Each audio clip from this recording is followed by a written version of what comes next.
nên kion ta tiong quýt mà nên nói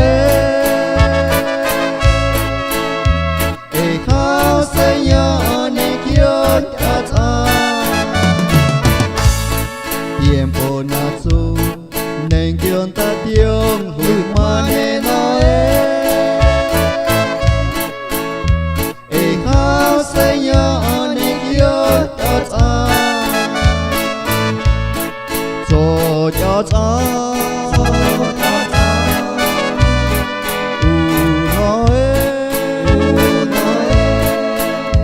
các cháu an ta của nhau là cho các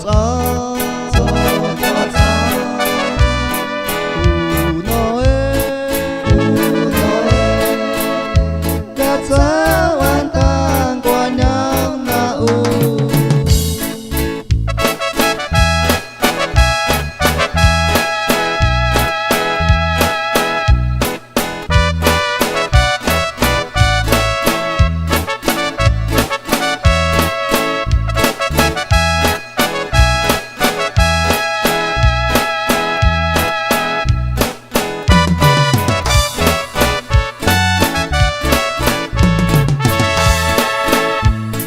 mà đi xuôi hè cho cho mắt trong nàng su cho nàng quê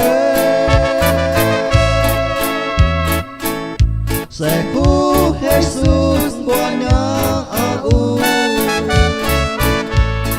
mà đi xuôi hè cho cho mắt trong nàng su cho nàng quê